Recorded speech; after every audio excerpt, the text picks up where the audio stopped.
अध्यक्ष महोदय, ये पूरे देश में ये स्पष्ट है कि पूरे देश को ये मालूम है कि गंभीर समस्या है हमारी परीक्षा प्रणाली में। और केवल नीट का प्रश्न नहीं है, जितनी भी बड़ी परीक्षाएं हैं सब में कुछ न कुछ समस्या है। माननीय मंत्री जी ने सब पे दोषारोपण किया है अपने को छोड़ करके।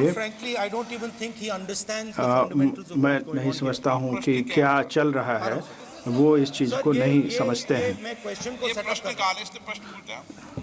ये the issue is मामला जो है कि लाखों छात्र हैं इस देश में जो काफ़ी चिंतित हैं कि क्या चल रहा है, और वो आश्वस्त हैं कि भारतीय परीक्षा प्रणाली एक जालसाजी है। वो खतरे में है। लाखों लोग ये मानते हैं कि यदि आप समृद्ध हैं और यदि आपके पास पैसा है तो आप भारतीय परीक्षा प्रणाली को खरीद सकते हैं। और ये वही भावना है जो विपक्ष के लोग इस प्रकार से सोचते हैं। इसलिए मैं बड़ा साधारण सवाल माननीय मंत्री जी से पूछना चाहता हूं कि पहला सवाल ये है कि चूंकि ये व्यवस्था की खामी से जुड़ा हुआ मामला है, इसलिए आप क्या कर रहे हैं इस समस्या का समाधान करने के लिए ताकि व्यवस्था सुदृढ़ हो सके। अध्यक्ष महोदय, मेरे जो शिक्षा है, मेरे जो संस्कार है, मेरे जो सामाजिक जीवन है, मेरे को मेरे राज्य की, मेरे सूबे की जनता की स्वीकृति मिली है। मैं किसी की, मेरे बौद्धिक और मेरे संस्कार की सर्टिफिकेट मेरे को सारी सदन में किसी से नहीं चाहिए। देश के प्रजातंत्र में चुन के मेरे नेता प्रधानमंत्री मोदी जी को प्रधानमंत्री की भूमिका दिया है। मैं उनकी निर्णय से यहाँ उत्तर दे रहा हूँ सदन को। बाकी ये कहना चिल्लाने से सच झूठ नहीं हो जाएगा साहब।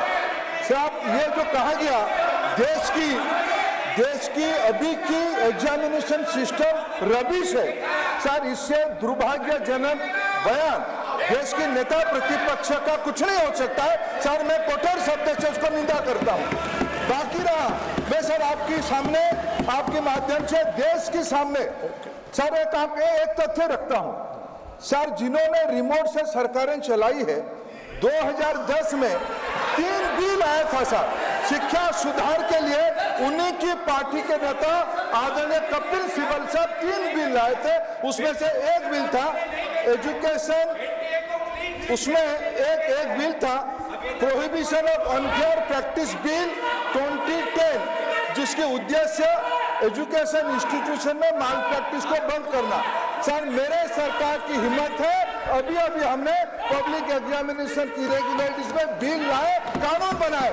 क्या मजबूरी था कांग्रेस पार्टी की, क्या मजबूरी था नेता प्रतिपक्ष की? उन्होंने उस बिल को उल्टा किया, किसकी दबाव में उल्टा किया? क्या निजी मेडिकल कॉलेज की दबाव में, उनकी घूसखोरी की दबाव में उन्होंने उस बिल को उल्टा किया था? सच सुनने की सामने ये मैं किसी की विद्वता पे प्रश्न नहीं उठाता हूं, लेकिन सच 2010 में शिक्षा सुधार की बिल उन्हीं की सरकार ने लाया था, दबाव में उन्होंने उल्टा किया। ये हमको प्रश्न पूछते हैं। For exclusive and insightful videos, subscribe to our new channel ABP Live Premium.